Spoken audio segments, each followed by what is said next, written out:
Welcome to Formative, the show where today's leaders are interviewed by the leaders of tomorrow.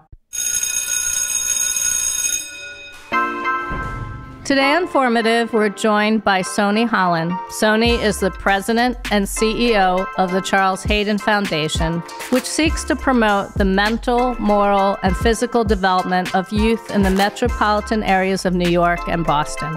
We speak to Sonni today about his upbringing, playing basketball professionally, and his work at the Charles Hayden Foundation. We are so thrilled to welcome Sonni Holland today. Hello and welcome. I'm Rachel Gazdick, CEO of New York Edge, and my co-host today is Andrew from MS116Q. Andrew, before we bring in our guest, I would love to hear a little bit about you. I like a lot of things. I like sports, I like arts, I'm diverse. I have mixed emotions, just like an average teenager, you know what I'm saying? Working out my endurance is something I like to do too, because I'm working to be on a sports team, so I have to do certain things. Great. Thank you for the introduction, Andrew. So who will we be interviewing today? I'm speaking to Sonni Holland today. I'm very excited to have this conversation. Ah, fabulous. So let's bring him in. Sonni, how are you today? Excited, and it's a pleasure to meet you both. We're very excited to be speaking with you. So Andrew, take it away. What's your first question? My first question is, can you explain to me what the Charles Hayden Foundation does and explain to me what your role is? So what the Charles Hayden Foundation does is we support nonprofit youth-serving agencies in Boston and New York. Those agencies serve young people between the ages of 5 and 21. And the types of organizations that we support run everywhere from sports-based youth development all the way to SAT, college prep, college access, and to some connected learning programs also. We give away anywhere between $15 and $18 million a year. And my role is to lead the foundation, right? I'm the president and CEO of the foundation. And so I oversee a staff of folks that go out and evaluate those programs. I go out and evaluate programs also, and we make decisions on who we're going to give money to and who we're going to help. Is there a person or people or a group that started the business? The foundation is called the Charles Hayden Foundation, and Charles Hayden was an investment banker who made a lot of money on Wall Street and the stock market, and he never married and he never had any children. But growing up as a young person in Boston, he, like me, like you, had a youth development organization that took him in and made sure he stayed on the straight and narrow and provided him with guidance and advice and things like that. And so when he made all of his money and he realized he wasn't going to be able to leave it to his children or his spouse or what have you, he decided to create the foundation to help the very people that are growing up in areas like he grew up. And so he started the foundation to help young people in Boston, where he was born and raised, and in the city of New York, where he made his fortune. Okay. Why did you choose this career choice? I think this career choice actually chose me in a lot of different ways. I'm a product of a youth development organization, a Boys and Girls Club growing up. I always had a safe place to go after school, and I had some people that cared about me to look after me and guide me. And so when I got to the opportunity to play professional basketball, I was looking back on my life and really questioning and wondering how I was able to be so lucky and how I was able to have the different opportunities that came my way. And everything always came back to two places. It came back to my mother and my family, and it also came back to those youth development organizations that, helped me along the way. And so I realized at that point in time that when I decided to stop playing basketball as a profession, I would like to go back and work at those very places that help young people like myself, like you, to be able to have the opportunity to do whatever it is they want to do in life. Okay, I respect that. I see that you wanted to be the people that took care of you. You wanted to be the person that other people didn't have. You want to help them and motivate them to be the person you are now. I respect that. Absolutely. And I started off working at a youth development organization, Boys and Girls Club, and I was the director of operations there for a long time. And then I had the opportunity to come and work at the Charles Hayden Foundation, which is where I am now. And I've been here for going on 24 years now. Like, I know it was 24 years ago, but like, what was the work criterias and stuff like that? Things that you needed to be as a worker, some qualifications that you need to have to be in this position. When I was hired to work here, the president at the time recruited me because he realized that the people that he had going out to be the program officers at the time never had any real life work experience in working at the organizations that they were actually going out to evaluate. And he wanted somebody like that on staff. I not only grew up in a Boys and Girls Club, but I also was director of operations of a Boys and Girls Club for about 5 years. And so he recruited me as a person who had experience in running an organization. And he understood how in a lot of nonprofits, you have to wear a lot of different hats, and it's a team mentality. And me being an athlete, I understand that, right? And so the executive director or the director of operations could also be the lifeguard one day, could be the van driver another day, could be the games room coordinator another day, could help with homework another day, and still had to go into the boardroom and present and do things like that on a business level. And so he wanted someone who understood that nonprofits, it's kind of an all hands on deck. Everybody has to pitch in to make the program successful. And so having some people like that on staff who understands all of these different things and the way things work, it gives us a better view in order to evaluate the program and make decisions accordingly, as opposed to looking at it and saying, oh, this is a chaotic situation, or the program is not organized because people are running around doing a whole bunch of different jobs, so we're not going to give them money. Instead, understanding that's just the nature of the work sometimes, it makes it better for us to give people money and make more positive decisions. Okay. And what was your best high? Like, what was the best high of the business, and what was the lowest low? Listen, I have the unique and special opportunity to work at a place and do something that I truly love. And so just about every single day I come to work, I'm giving money away. When people ask, what do you do for a living? I say, I give money away, right? So how could you not enjoy that? Not only am I giving money away, but I'm giving it away to help young people have access to opportunity to do something that they enjoy, or something that's going to provide them the opportunity to have a better life somewhere down the line. And so I would say the hardest part of my job is that there are so many fantastic organizations to choose from that are doing terrific work. I can't say yes, or we as a foundation can't say yes to everyone.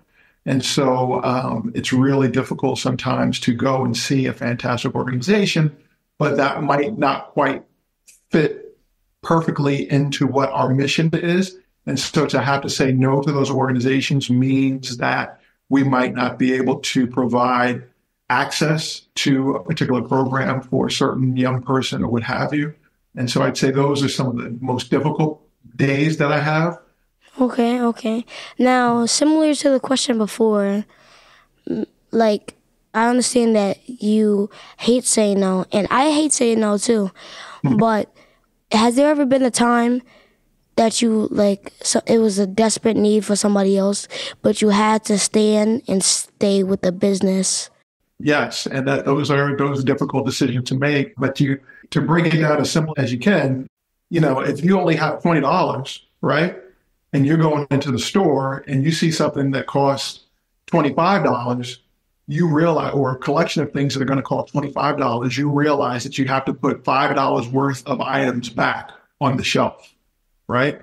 And so that's exactly how I look at it. And you're going to say, here, I want everything, but what do I need, right? And so from the foundation's perspective, that what do I need means what fits squarely into our mission and our goals as a foundation. And then we have to make a decision based on that. So we can't fund everybody, but of these 25 organizations, we have to cut it down to 20. Which of those 20 fit squarely in our mission statement? And then I have to go through that, and I have to be, unapologetic in the no, because those 5 don't fit squarely in. Now, I understand that means that that organization might not be able to stay. They might have to close at 4 o'clock instead of closing at 5 o'clock. They may not only be able to help 50 kids as opposed to 75 kids. They may only, they may not be able to do any of it, but it's a decision that we have to make. And it's a tough decision, but nonetheless, there's only a limited amount of money that we have to give out. And so we have to stick within that parameter.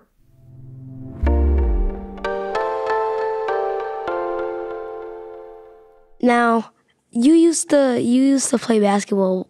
Is this always been your career choice, or you wanted to make it to an NBA or stuff like that? Yeah, funny enough, I grew up in a basketball family, and I'm 6'7". You can't see me stand up right now because we're over Zoom, but I'm 6'7" tall, and so that lends itself to being more successful in playing the sport of basketball. And I happen to be halfway decent at it, but I never had that burning desire where I woke up every single day and wanted to go play basketball, right? I played with friends, I enjoyed it, but I didn't have that passion for it. And so when I got a scholarship to go to college and I played well and I played the NCAA tournament and had some success there. But my idea after college was to get a job and go to work. And so I had no preconceived notion or desire to play professional basketball. It was just something that there was an opportunity for me to do it. We went deep into the NCAA tournament. I got recruited by some NBA and teams overseas. And so I had the opportunity to go overseas and play for about 5 years. And I bounced around between about 10 different countries in doing that and loved that aspect of it. But in order to do all of that travel and live in all these different foreign places and have a good time, I had to play basketball in order to do it. And so I decided that that was going to be the way I saw the world and made a little money. But because it wasn't my passion, I knew it wasn't something that I was going to do for the rest of my life. But yeah, basketball has been a major part of my life growing up. What is your secret? What is my secret? How do you get so tall? 6'5", 6'7"? That's too much height. So what sports do you play? I know you said you were trying to get your endurance stuff. So what sports do you play? Yeah, I'm trying to practice for basketball. I'm a fiend for football. Okay. Something I'm recently trying to get into is a little bit of baseball. Because honestly, I feel like most baseball players physically are healthy. Like most of them, they're fit, they're ready, they got speed. I always love myself some speed. I like running too. I was trying out for track, but I end up not doing track for some reason. Honestly, I don't know. I might get back on track. You saw what I did there? Yeah, I saw what you did there. I saw what you did. You got a life in comedy also, perhaps. Yeah. I gotta get back on track, and yeah. Now, this is like a more modern thing, but do you have any modern day rappers or singers, B&B artists and stuff like that you listen to? I'm an old school guy, and so I grew up in when I first started becoming aware of rap music, it was probably in the late 80s, 86, 87, 88. And so that genre was around Run DMC and LL Cool J and people like that were coming up, and then Tribe Called Quest after that, and De La Soul and things like that. And so I've come to appreciate some of the folks that are out now, but probably not as up to date as you are. I'm still a fan of Jay-Z and Nas and folks like that, but I'm not really. Okay. That's valid. Now, okay. What do you listen to? Maybe you can turn me on. What I listen to? Yeah. I kind of I don't really know rappers, but I like beats. And I like those meaningful songs, somewhat meaningful. Yeah. And one of my favorite things to do is when I'm listening to a song is to see if there's it's like a weird habit, but I try to see and turn around the words of the singer and see if there's a hidden message beyond it. You know what I'm saying? Say I'm listening to one of my favorite rappers. You probably don't know him, but XXXTentacion or Juice WRLD. Those are pretty decent rappers. R.I.P. to both. but I like, especially them. I just started listening to this one guy of my uncle. His name was XX Tentacion. I was like, what? Tentacion, that sounds like something. But like, he does good things, and he's a good person. He does have a little bit of curse words here and there, but most rappers do nowadays. One of my last questions is, how old are you? I'm 53 years old. That's a nice age. That's a nice age. You think so? Not too old? Comfortable. Not too old. Not too young. How old are you? I'm 12. Next year, turning 13. Now, is there anything that you feel a lot of young people do wrong? No. That's an interesting question, the way you phrase that. I don't think, unless you're breaking the law, I think the decisions that young people make is all a part of them growing up, right? And so when you're doing it, you're learning about what it is, and you're taking some chances, and you're trying to explore the boundaries of life or what have you. And so I don't necessarily look at it that young people are doing things wrong. They just might have made a mistake or be misguided or something like that. And I think it's our job as adults to mentor and help and just be there for advice, because we were all young once upon a time. And I try not to forget that fact. And I think a lot of adults run into issues with young people when they forget they were also young once upon a time, and everybody needs somebody to provide them with some guidance, sometimes with some advice and with some compassion, right? Also, in helping them learn and grow and expand. But in terms of if I think young people do some things wrong, no, I wouldn't say. That's a really wonderful way to look at it. And kind of similar to the last question, we always end our interviews asking our guests, if you could go back and speak to your 13-year-old self, what would you tell him? Learn by other people's successes and learn by other people's failures or mistakes if you see them, right? There's no need for you to have to stumble and fall if you don't have to, right? And so if you can learn from what other people do right or do wrong, and say pay, as close attention to that as you can, and ask questions. If you see someone who's doing something or has something that you want or has gotten to a place or a stage in life that you want to achieve, don't be bashful about asking them, hey, how'd you get there? What are some of the things that I might be able to do to help me get to the stage of life that you are, or something like that? Don't be shy about it. Most people want to help. And I find the more questions that you ask, the more interest that person might have in you in helping you achieve your dreams. So we don't do that. Thank you both for being here today. It has just been an absolute pleasure. It's been great for me, Andrew. It's been a pleasure meeting you.